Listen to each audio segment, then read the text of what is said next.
Hi guys. ആദ്യം video തുടങ്ങുന്നതിന് മുമ്പേ ഇന്നലെ ഇന്ത്യയെ മുഴുവൻ നടുക്കി അഹമ്മദാബാദിലുണ്ടായ ഒരു ഇൻസിഡൻറ്റിൽ ഒരു നിമിഷം ആ ഒരു ഇൻസിഡൻറ്റിൽ ജീവൻ നഷ്ടപ്പെട്ട, അവരുടെ ലൈഫ് നഷ്ടപ്പെട്ട എല്ലാവർക്കും വേണ്ടി ഒരു നിമിഷം ഒന്ന് പ്രാർത്ഥിക്കുക. അവരുടെ കുടുംബങ്ങൾക്ക് ഇത് താങ്ങാനുള്ള കരുത്തുണ്ടാവട്ടെ എന്ന് പ്രാർത്ഥിച്ചുകൊണ്ട് ഒരു നിമിഷം ഒന്ന് മൗനം ആചരിച്ചുകൊണ്ട് വീഡിയോയിലേക്ക് സ്റ്റാർട്ട് ചെയ്യാണ്. ഇന്ന് ഞാൻ കണ്ട സിനിമ വ്യസന സമേതം ബന്ധുമിത്രാദികളാണ്. മല്ലിക സുകുമാരൻ കേന്ദ്ര കഥാപാത്രമായി വരുന്ന, അതിന് ചുറ്റിപ്പറ്റിയിട്ട് ഒരുപാട് ആക്ടേഴ്സ് വരുന്ന, സിജു സണ്ണി, ജോമോൻ ചോദ്ര, അങ്ങനെ ഒരുപാട് ആക്ടേഴ്സ് വരുന്ന വളരെ രസകരമായ, കുറച്ച് ഈറണെണീക്കുന്ന, കണ്ണുകളെ ഈറണെണീക്കുന്ന മൊമെന്റ്സ് ഉള്ള ഒരു സിനിമയാണ് നമ്മുടെ വ്യസന സമേതം ബന്ധുമിത്രാദികൾ.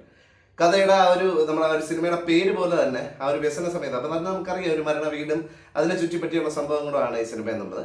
ഇതിനൊരു വ്യക്തമായൊരു കഥയോ കാര്യങ്ങളോ ഒന്നുമില്ല, പക്ഷേ ഇതിന് കിടിലമായിട്ട് ഹ്യൂമർ ജനറേറ്റ് ചെയ്യാൻ പറ്റുന്ന ഒരുപാട് ഇവന്റ്സ് കണക്ട് ചെയ്ത് വെച്ചിട്ടാണ് ഇവർ ഈ സിനിമ ചെയ്തിരിക്കുന്നത്. ഇതിന് ശരിക്കും ഒരുപാട് പ്രൊമോട്ട് ചെയ്തിരുന്നെങ്കിൽ, നല്ല രീതിയിൽ ഒരു പ്രൊമോഷൻസ് ചെയ്തിരുന്നെങ്കിൽ ഇത് ഒരുപാട് ആളുകളിലേക്ക് എത്തുകയും വളരെയധികം ഒരു ഫസ്റ്റ് ഡേ തന്നെ ഇനിഷ്യലി ഭയങ്കര ഒരു തമാശ ആ ഒരു ആളുകളിലേക്ക് എത്തുക, ആളുകൾ അങ്ങനെ വന്ന് കണ്ട് ഇതൊരു ഹിറ്റായി മാറിയാണ്. ഇന്നിപ്പോൾ തിരക്കൊന്നും ഇല്ലായിരുന്നു. മേ ബി മൗത്ത് പബ്ലിസിറ്റിയിലൂടെ മറ്റും ഈ സിനിമ കുറച്ചുകൂടെ റീച്ചിലേക്ക് എത്തട്ടെ. വാഴ നമ്മൾ കണ്ടല്ലോ, വാഴ സിനിമയിലെ മെയിൻ ആക്ടേഴ്സ് ആയിട്ടുള്ള ജോമോൻ ചോദ്യറും നമ്മുടെ സിജു സണ്ണിയാണ് ഇതിലും പ്രധാന കഥാപാത്രങ്ങളായിട്ട് വരുന്നത്. മല്ലിക സുകുമാരന്റെ ആ ഒരു സാവിത്രി എന്ന് പറഞ്ഞ സെൻട്രൽ ക്യാരക്ടറിൽ നിന്ന് തുടങ്ങി പിന്നീട് ശക്തി, സുഹൈൽ, അങ്ങനെയൊക്കെ പറഞ്ഞിട്ട് കുറെ ക്യാരക്ടേഴ്സ് ആയിട്ടാണ് നമ്മുടെ ജോമോൻ ചോദ്യറും സിജു സണ്ണിയൊക്കെ വരുന്നത്. സോ അവരെത്തിക്കഴിയുമ്പോഴത്തേക്കും സിനിമയുടെ ആ ഒരു ഫുൾ ടോൺ അങ്ങ് മാറിയിട്ട് ഹ്യൂമർ സബ്ജക്റ്റിലേക്ക് വരികയാണ്. ആ ഒരു സാഡ് ഒരു മൂഡ് മാറിയിട്ട് പെട്ടെന്ന് ഹ്യൂമറിലേക്ക് വരുന്നു. അസീസിന് ഇതിൽ വളരെ സീരിയസ് ആയിട്ടുള്ള ഒരു റോളാണ്, നോബിക്കും സീരിയസ് റോളാണ്. പക്ഷെ ബാക്കി സപ്പോർട്ടിംഗ് ആയിട്ട് വരുന്ന എല്ലാ ആക്ടേഴ്സിനും ഭയങ്കര രസമായിട്ട് അവർ ആ തമാശ ഹാൻഡിൽ ചെയ്തിട്ടുണ്ട്. സത്യം പറഞ്ഞാൽ കുറേ നാളിന് ശേഷം തിയേറ്ററിൽ പോയിട്ട് മനസ്സറിഞ്ഞ് ചിരിക്കാൻ പറ്റിയ ഒരുപാട് മുഹൂർത്തങ്ങളുണ്ടായിരുന്നു. ഈ ഇടയ്ക്ക് ഇറങ്ങിയ മരണമാസൊക്കെ അതിനേക്കാളും ബെറ്റർ ആയിട്ട് എനിക്ക് ഫീൽ ചെയ്തു. അതിലും നമ്മുടെ ഈ സിജു സണ്ണി ഉള്ളതുകൊണ്ടാണ് ജസ്റ്റ് ഒന്ന് കമ്പയർ ചെയ്തത്. ഇത് അതിനെക്കാട്ടിലും വളരെ ബെറ്റർ ആയിട്ട് എനിക്ക് ഫീൽ ചെയ്തു. വളരെയധികം ആ ഒരു ഇമോഷൻ ആണെങ്കിലും പാരലലി കൊണ്ടുപോകുന്നു, ആ ഒരു ഹ്യൂമർ സീനുകളാണെങ്കിലും അത്രയൊന്നും നമ്മൾ കണ്ട് പരിചിതമല്ലാത്ത ആക്ടേഴ്സൊക്കെ ഇതിനകത്ത് വന്നിട്ട് വെള്ളം അടിക്കുന്നതൊക്കെ ഒരു സീനുണ്ട്. ഞാൻ കൂടുതൽ റിവീൽ ചെയ്യുന്നില്ല, കാരണം ഇതിൽ ഫുൾ ആ ഒരു ഈ പറഞ്ഞു കഴിഞ്ഞാൽ ആ ഒരു ഹ്യൂമർ നഷ്ടപ്പെടും. നിങ്ങൾ ആ തിയേറ്ററിൽ പോയി കാണുമ്പോഴത്തേക്കും അത് നല്ലൊരു ക്രൗഡിന്റെ കൂടെ ഇരുന്ന് കാണുമ്പോഴത്തേക്കും ആ ഒരു ഹ്യൂമർ നിങ്ങൾക്ക് ഫീൽ ചെയ്യും. എനിക്ക് ശരിക്കും നല്ല മനസ്സ് തുറന്ന് ചിരിക്കാനുള്ള രംഗങ്ങളുണ്ടായിരുന്നു. ഒന്നോ രണ്ടോ വിഷമിക്കുന്ന രംഗങ്ങളും ഒക്കെ ഉണ്ട്. So it's A mix of emotions. Okay, so ഇതൊരു നല്ല ഒരു രീതിയിൽ പ്രൊമോട്ട് ചെയ്ത ആളുകളിലേക്ക് ഒരുപാട് എത്തിച്ചിരുന്നെങ്കിൽ നല്ലൊരു ഹിറ്റ് സിനിമ ആയേനെ. എന്ത് ചെയ്യാൻ പറ്റും, ഇതൊരു പ്രൊമോഷൻസ് കുറഞ്ഞു പോയി. ഈ ഒരു സിനിമ ഇറങ്ങിയത് പോലും വളരെ കുറച്ച് പേരെ അറിഞ്ഞിട്ടുള്ളൂ. ഇനി ഇതൊരു നല്ലൊരു സിനിമയായി മാറട്ടെ, മറ്റേ ആൾക്കാരൊക്കെ കണ്ട് കുറച്ചൊരു ഹിറ്റായിട്ട് കുറച്ച് പണം മാറട്ടെ. കാരണം നല്ല രീതിയിൽ മനസ്സ് തുറന്ന് ചിരിക്കാൻ പറ്റും. ഞാൻ ആദ്യമേ പറയുന്നതിന്റെ സബ്ജക്റ്റ് ഒരു മരണ വീടാണ്. സോ അങ്ങനത്തെ കാര്യങ്ങൾ കാണാൻ താല്പര്യമില്ലാത്തവർ പോകണ്ട.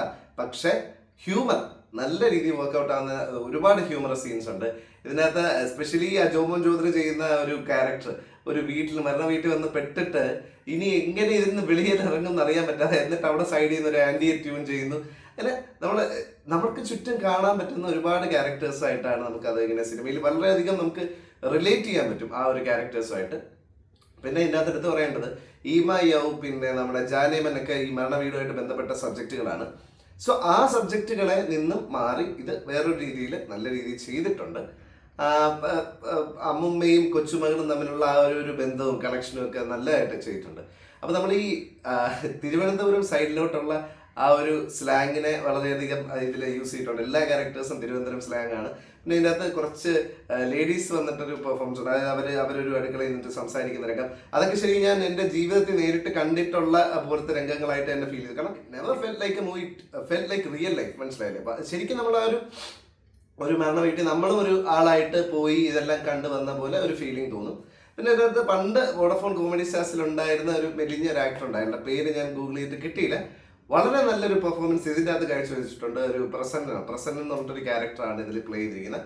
നന്നായിട്ട് ചെയ്തിട്ടുണ്ട്. വഴിത്തർക്കവും അതല്ല ഈ മരണ വീടുമായിട്ട് എങ്ങനെ ഇൻഫ്ലുവൻസ് ചെയ്ത് വരും, തൊട്ടപ്പുറത്ത് ഒരു ബാൻഡ് പ്രാക്ടീസും പരിപാടികൾ, അങ്ങനെ വളരെ ഒരു വെറൈറ്റി ആയിട്ട് ആ ഒരു സാധനത്തിന് അവർ പ്രസന്റ് ചെയ്ത് വെച്ചിട്ടുണ്ട്. ഇതിനങ്ങനെ വ്യക്തമായിട്ട് കഥയൊന്നുമല്ല, ഞാൻ പറഞ്ഞ പോലെ ഒരു ഹ്യൂമർ ഇവന്റ്സിനെയും പിന്നെ കുറച്ച് സീരിയസ് ഇവന്റ്സിനെയും കണക്ട് ചെയ്ത് ഒരു മരണ വീട്ടിൽ ഒരു ദിവസം നടക്കുന്ന ഒരു കഥയായിട്ടാണ് കാണിച്ചിരിക്കുന്നത്. വളരെ നല്ല ഒരു അനുഭവമായിരുന്നു ഈ ഒരു സിനിമ. സോ ഇതിന് ഞാനിപ്പോൾ റേറ്റ് ചെയ്യുകയാണെങ്കിൽ എനിക്ക് 5-ൽ ഒരു 3.5 കൊടുക്കാൻ പറ്റും. കുറച്ചുകൂടെ മ്യൂസിക് സൈഡിൽ ഒന്ന് ശ്രദ്ധിച്ചിരുന്നെങ്കിൽ കുറച്ചുകൂടെ ബെറ്റർ ആക്കായിരുന്നു. ആദ്യത്തെ കുറേ രംഗങ്ങളൊക്കെ സൈലൻസ് ആയിരുന്നു. സോ ആ ഒരു സൈലൻസ് ഒഴിച്ചിട്ട് അവിടെയൊക്കെ ചെറിയ രീതിയിൽ മ്യൂസിക് കിട്ടുന്നെങ്കിൽ ഒരു പക്ഷേ കുറച്ചുകൂടി ആ ഒരു രംഗങ്ങൾക്ക് ആളുകളിലേക്ക് ഇറങ്ങി ചെല്ലാൻ പറ്റിയാണ്. ജോമോൻ ജോർജർ ഞാൻ പിന്നെയും പറയുന്നു, എനിക്ക് പല രംഗങ്ങളിലും പഴയ കൊച്ചിൻ ഹനീഫയുടെ ആ ഒരു മാൻഡ്രസ് ഒക്കെ ഓർമ്മ വരുന്നു. കിടിലം പെർഫോമൻസ് ആണ്. മലയാള സിനിമയ്ക്ക് ഇപ്പൊ കിട്ടിയ ഒരു ബ്ലെസ്സിങ് ആണ് അദ്ദേഹം. ആ ഒരു ആക്ടറിനെ നല്ല രീതിയിൽ യൂസ് ചെയ്താൽ ഉറപ്പായിട്ട് നമ്മൾ എന്താ പറയുക, ഇപ്പൊ നമുക്ക് കിട്ടിക്കഴിഞ്ഞാൽ നമുക്ക് ആയുധത്തിന് നല്ല തേച്ച് മിനുക്കി എടുക്കുക എന്ന് പറയുന്ന പോലെ നല്ല രീതിയിൽ യൂസ് ചെയ്താൽ ഉറപ്പായിട്ടും നല്ലൊരു ഫ്യൂച്ചർ വരുന്ന അടിപൊളിയായിട്ട് പെർഫോമൻസ് ഇനി ഒരുപാട് കാഴ്ചവെക്കാൻ പറ്റുന്ന ഒരു ഹ്യൂമർ ജനറേറ്റ് ചെയ്യാൻ, ലൈക്ക് ജസ്റ്റ് എക്സ്പ്രഷൻസ് കൊണ്ട് ഹ്യൂമർ ജനറേറ്റ് ചെയ്യാൻ പറ്റുന്ന ഒരു ആക്ടറാണ് അയാൾ. സോ അദ്ദേഹത്തെ ഇനി മലയാള സിനിമ നല്ല രീതിയിൽ ഉപയോഗിക്കട്ടെ എന്ന് പ്രാർത്ഥിക്കുന്നു. സോ ഒരിക്കൽ കൂടി ആ ഒരു അപകടത്തില് ജീവൻ നഷ്ടപ്പെട്ടവർക്ക് വേണ്ടി ഒന്ന് പ്രാർത്ഥിച്ചുകൊണ്ട് നമ്മുടെ വീഡിയോ അവസാനിപ്പിക്കുകയാണ്. സോ ഈ സിനിമയുടെ റിവ്യൂ നിങ്ങൾക്ക് ഇഷ്ടപ്പെട്ടെങ്കിൽ ലൈക്ക് ചെയ്യുക, ഫ്രണ്ട്സിനും ഫാമിലിക്ക് എല്ലാവർക്കും ഷെയർ ചെയ്യുക. GJ Verse എന്ന് പറഞ്ഞ എൻ്റെ ഈ ചാനൽ ഒന്ന് സബ്സ്ക്രൈബ് ചെയ്യുക. ബെൽ ബട്ടണും കൂടി എനേബിൾ ചെയ്ത് കഴിഞ്ഞാൽ ഞാൻ അപ്ലോഡ് ചെയ്യുന്ന വീഡിയോസിൻ്റെയൊക്കെ നോട്ടിഫിക്കേഷൻസ് നിങ്ങൾക്ക് അപ്പോൾ കിട്ടുന്നതായിരിക്കും. മറ്റൊരു വീഡിയോ കാണാം. അതുവരേക്കും it's B GJ signing off. By.